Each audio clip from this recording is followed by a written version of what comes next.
سیدنا یوسف علیہ السلام کے بھائیوں کو یہ وہم لاحق ہو گیا تھا کہ جتنی محبت اور شفقت یوسف اور بنیامین کو مل رہی ہے اتنی ہمیں نہیں مل رہی.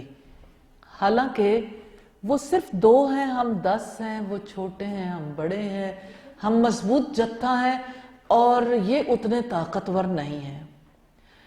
اس سارے مقدمے کے بعد وہ کہتے ہیں ان ابانا لفی ضلال مبین، یقیناً ہمارے والد ایک واضح غلطی پر ہیں.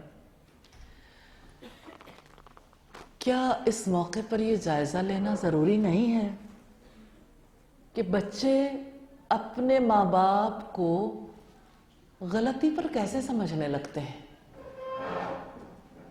حالانکہ وہی ماں باپ ہیں جو اپنی جوانی گلا کر اور اپنا سب کچھ لٹا کر اپنی اولاد کو پالتے ہیں، اور جب یعنی اولاد بڑی ہوتی ہے تو وہ اپنے ماں باپ ہی کے بارے میں برا سوچنے لگتی ہے. تو زمانے کا حال بھی بڑا عجیب ہے، سب سے زیادہ لوگ اس کے خلاف ہوتے ہیں جس نے زیادہ بڑا احسان کیا، کیونکہ ابلیس مصروف کر دیتا ہے نا، پتہ نہیں چلتا. یہ تھوڑا عرصہ پہلے ہی کی تو بات ہے جب ہمارے کسی شاعر نے کہا ہم ایسی کل کتابوں کو قابل ضبطی سمجھتے ہیں کہ جن کو پڑھ کے بچے اپنے باپ کو خبطی سمجھتے ہیں. تو آپ ذرا قدیم دور میں لے جائیے، 4000 سال پہلے، 4000 years ago بھی یہی جہالت تھی. یوسف علیہ السلام کے بھائی یہ سمجھ رہے ہیں کہ ہمارے والد جو ہیں وہ بڑی سری غلطی پر ہیں، اور باپ کا جرم کیا ہے؟ جرم صرف یہ ہے کہ چھوٹے بچے سے زیادہ محبت ہے. یہ وہ چیز تھی جس نے انہیں انتہائی غصہ دلایا. جب ان کو غصہ آیا، آپ جانتے ہیں جب انسان غصے میں آتا ہے، برا سوچتا ہے، ایک برا خیال قبول کرتا ہے، بدگمان ہوتا ہے، تو اگلا سٹیپ، جیسے آپ کے سامنے یہ سیڑھی ہے نا، جو پہلے سٹیپ پہ جاتا ہے تو دوسرے پہ جانے کے لیے نا، پھر ایک کے بعد ایک سٹیپ پہ پھر کرتے کرتے آپ اوپر پہنچ جاتے ہیں.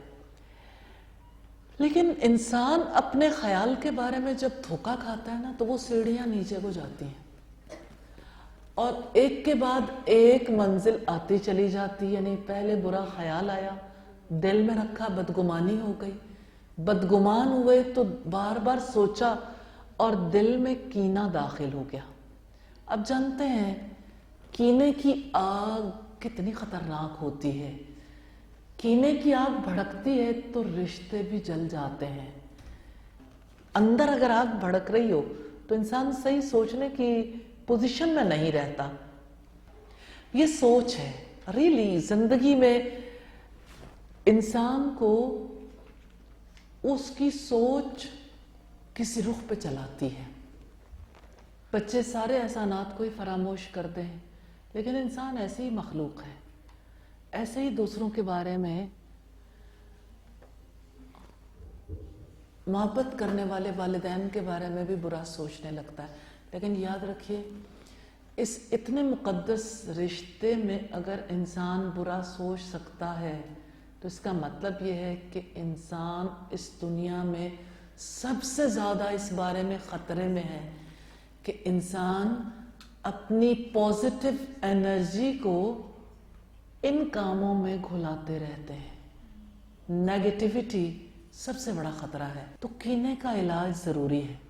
عجیب بات ہے، جس سوسائٹی میں لوگ نزلہ کھانسی کا علاج کرواتے ہیں اور جس میں چھوٹی بیماری سے لے کے بڑی بیماری تک کا علاج کروایا جاتا ہے، لوگ کانشیس ہیں، اتنے زیادہ بڑی تعداد میں ہاسپٹلز، میڈیکل کالجز، پھر پیرامیڈیکل سٹاف، پھر کتنی زیادہ ٹریننگز، کتنی یعنی فارماسیوٹیکل کمپنیز موجود ہیں، فارمیسیز بنتی ہیں دوائیوں کے لیے تاکہ لوگوں کا علاج ہو سکے. اس جسم کے لیے جس نے آنے والے کل میں مٹی ہو جانا ہے، اس جسم کے لیے ہم اتنے کانشیس ہیں. لیکن اگر روح کو کوئی بیماری لاحق ہے، عقل کو کوئی بیماری لاحق ہے، سوچ کا رخ سیدھا نہیں، تو اس کے لیے کوئی علاج کروانا